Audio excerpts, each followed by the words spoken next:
केंद्रीय संस्कृति एवं पर्यटन मंत्री गजेंद्र सिंह शेखावत को संजीवनी क्रेडिट कोऑपरेटिव प्रकरण में राजस्थान हाई कोर्ट से क्लीन चिट मिल गई है। शेखावत की ओर से दायर याचिका में एफआईआर के साथ साथ जांच को भी रद्द करने को लेकर मांग की गई थी। इस मामले में एसओजी की ओर से विस्तृत रिपोर्ट दायर की गई, जिसमें कहा गया कि केंद्रीय मंत्री के खिलाफ कोई सबूत नहीं मिला है। एसओजी की रिपोर्ट पर कोर्ट ने केंद्रीय मंत्री को क्लीन चिट दी है। इस मामले पर केंद्रीय मंत्री ने प्रतिक्रिया देते हुए कहा कि अदालत के फैसले से सत्य की जीत हुई है। पहले जोधपुर में गजेंद्र सिंह जी की याचिका लगी हुई थी। पिछली तारीख पे हाईकोर्ट ने ये आदेश दिया था डबल एजी साहब को कि इतने साल से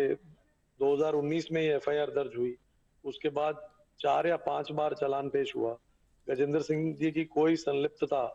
ना तो उनका नाम एफआईआर में था, ना उन चार्जशीट्स में उनके बारे में कुछ लिखा गया, उनको कोई ना तो संदिग्ध माना गया ना मुल्जिम माना गया। तो इसमें उनका जो भी इन्वेस्टिगेशन अब तक हुई है, उस इन्वेस्टिगेशन में उनका जो रिजल्ट है वो रिजल्ट आप पेश करें अगली तारीख पे। उसके लिए आज लगा हुआ था मुकदमा और डबल एजी साहब ने आज अपनी रिपोर्ट पेश की और उसमें कहा कि गहन अनुसंधान के बाद हमने उन गजेंद्र सिंह जी की कोई संलिप्तता इस मुकदमे में नहीं पाई है और क्योंकि कोई संलिप्तता नहीं पाई गई इसलिए फिर वो याचिका हमारी ये कहते हुए निस्तारित कर दी गई कि इनको अगर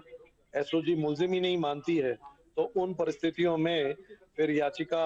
जो है वो निस्तारित करनी आवश्यक हो जाती है। उन्होंने ये कहते हुए निस्तारित कर दी कि जो फैक्चुअल रिपोर्ट पेश की है एसओजी ने वो रिकॉर्ड कर ली जाती है और उसमें उनकी कोई संलिप्तता नहीं पाई जाने के कारण याचिका निस्तारित कर दी गई। ये भी कहा गया कि अग्रिम अनुसंधान अगर भविष्य में किया जाए तो वो अनुसंधान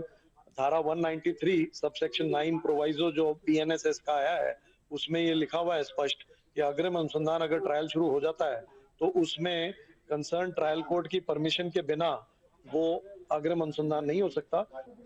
आज राजस्थान उच्च न्यायालय ने जो झूठ खड़ा करने का षड्यंत्र अपनी राजनीतिक महत्वाकांक्षाओं की पूर्ति के लिए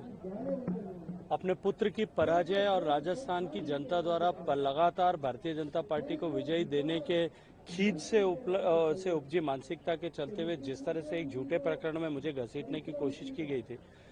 आज न्यायालय ने उस पर अपना निर्णय सुनाते हुए उस इन्वेस्टिगेशन को क्वैश कर दिया और साथ साथ में फर्दर इन्वेस्टिगेशन बिना किसी न्यायालय की स्वीकृति के द्वारा न किया जाए, इसको लेकर के आज आदेश सुनाया। एक बार फिर सत्य जीता है और ऐसी कुत्सित मानसिकता कि किसी व्यक्ति के चरित्र हनन करने का प्रयास जिस तरह से किया गया, उसके उन लोगों के मुंह पर आज न्यायालय के इस निर्णय के बाद एक तमाचा लगा।